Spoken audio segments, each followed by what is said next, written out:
Please subscribe my channel.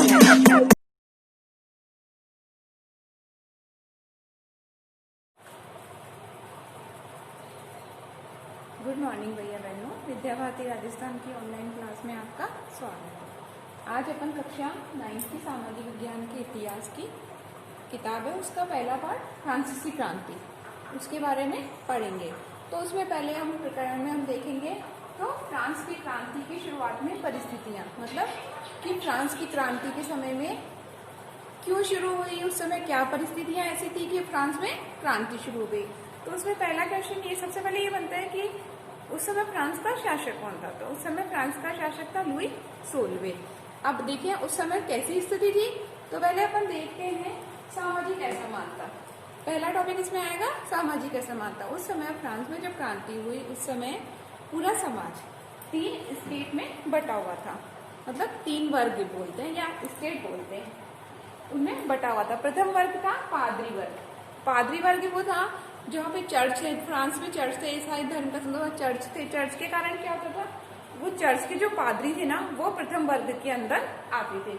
और द्वितीय state यानी सामंत और कुलीन वर्ग। सामंत कौन से थे, जो जिनको जमीनें मुफ्त में मिली हुई थी, और पादरी से जो रिश्तेदार थे। कुलीन वर्ग में वो भी शामिल थे, राजा के रिश्तेदार थे, उनके रिश्तेदार थे। ऐसे दूसरे स्टेट में वो लोग आते थे। और तीसरे स्टेट में सामान्य लोग आते थे, जो जनरल लोग हैं, किसान, और भी जो किसान के अलावा और जो जनरल लोग थे, मजदूर वगैरह, वो सब तीसरे स्टेट में आते थे। तो उस समय क्या होता था कि राजनीतिक और आर्थिक स्थितियों पर प्रथम स्टेट और द्वितीय स्टेट का प्रभाव था। वो आर्थिक और राजनीतिक दोनों स्थितियों पर अपना नियंत्रण रखते थे और उसमें तीसरे स्टेट के लोगों का कोई योगदान नहीं होता था। तो उन लोगों के मन के अंदर असंतोष भरा हुआ था। दूसरा देखिए अन्यायपूर्ण कर। अब ये 3 वर्ग थे, ये 2 वर्ग तो कोई कर नहीं देते थे और सारा कर तीसरे वर्ग के या तीसरे स्टेट के लोग ही सारा कर देते। जितना भी कर होता था उनको तीसरे स्टेट के लोग ही चुकाते थे और उनका कोई अधिकार भी नहीं होता था। तो उनके मन के अंदर ये भावना घर कर गई कि कर भी हम दें लेकिन हमको सुविधाएं नहीं मिली हुई है और न किसी पर कोई हमारा अधिकार है। तो इनके अंदर अन्यायपूर्ण के खिलाफ संघर्ष करने की भावना प्रेरित हो चुकी थी। तीसरा देखिए मध्यम वर्ग का उदय। उस समय क्या हुआ, धीरे धीरे समय के अनुसार शिक्षा में परिवर्तन हुआ, लोग शिक्षित होने लगे, तो एक नए मध्यम वर्ग का उदय हुआ इन्हीं सामान्य लोगों में। तो उनमें कुछ लोग व्यापारी बन गए, कुछ लोग बैंक में काम करने लगे, कुछ और काम, कुछ बनाने फैक्ट्रियां वगैरह करने लगे, फैक्ट्रियों में चीजें बनाने लगे, और विद्वान लोग भी हुए। वो सब लोग अब इन दोनों वर्गों का कर नहीं देने का और इनके अधिकारों का विरोध करने लगे। फिर एक दार्शनिक और विद्वानों का प्रभाव। इस समय क्या हुआ, बहुत सारे दार्शनिक हुए, जैसे लॉक, रूसो, मॉन्टेस्क्यू, वोल्टेयर आदि ये लोग थे। ये लोग सामाजिक समझौता सिद्धांत पर थे। इनका मानना था, पहले तो ये परिस्थितियां चली आ रही थी कि राजा देवी अधिकार लेकर पैदा होता है और राजा को बहुत सारे अधिकार होते हैं, राजा के खिलाफ कोई नहीं बोल सकता। लेकिन ये लोग हुए, इन्होंने जनता के सामने रखा कि राजा कोई देवी अधिकार लेकर पैदा नहीं होता है, वो अपने जैसा ही सामान्य इंसान होता है, तो उसको ज्यादा अधिकार नहीं मिलने चाहिए और जो लोग जो ज्यादा कर देते हैं उनको अधिकार मिलने चाहिए और सब समान होने चाहिए, सभी नागरिक समान होने चाहिए। उन्होंने लोगों के अंदर स्वतंत्रता, समानता और बंधुत्व की भावना का विकास किया।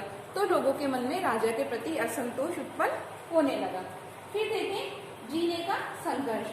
अब क्या था, इन दोनों वर्गों को तो आसानी से सब चीजें उपलब्ध हो रही थी, ये लोग कर भी नहीं दे रहे थे इनको बहुत, और इनके पास इनकम का सोर्स भी था, आय भी खूब ज्यादा हो रही थी। तो इन लोगों के पास तो पैसा था लेकिन ये कर नहीं देते थे और तीसरे लोग कर देते थे। और उस समय क्या हुआ, जनसंख्या बहुत बढ़ गई और तीसरे स्टेट के लोग ज्यादा मात्रा में बढ़ने लगे। उसके साथ खाद्यान्नों का उत्पादन उतना नहीं हो रहा था जिस हिसाब से जनसंख्या बढ़ रही थी। तो धीरे धीरे सामान्य लोगों की रोटी, जो पाव रोटी थी उस समय, उसकी कीमतों में वृद्धि होती जा रही थी। अब लोगों को भोजन भी नहीं मिल रहा था और जीने के लिए संघर्ष उत्पन्न हो गया था। फिर देखिए स्टेट की बैठक। फिर क्या हुआ, जनसंख्या बढ़ गई और फ्रांस की सेना ने अमेरिका स्वतंत्रता संग्राम में अमेरिका की मदद करी और इंग्लैंड। तो उसके कारण क्या हुआ, उनके अंदर क्रांति का भावना तो पैदा हो ही गया था लेकिन उससे बहुत आर्थिक हानि हुई। तो राजा को कर बढ़ाने के लिए 5 मई 1700 89 में राजा ने तीनों स्टेट की बैठक बुलाई, क्योंकि वो नए करों का प्रस्ताव रखना चाहता था और उसमें सहमति चाहता था। तो प्रथम वर्ग के 300 लोग, दूसरे वर्ग के 300 लोग और तृतीय स्टेट के 600 लोग बैठक में भाग लेने के लिए प्रतिनिधि आए।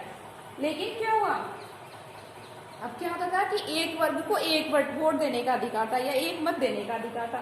प्रथम स्टेट एक वर्ग मत देगा, द्वितीय स्टेट एक मत देगा और तृतीय स्टेट एक मत देगा।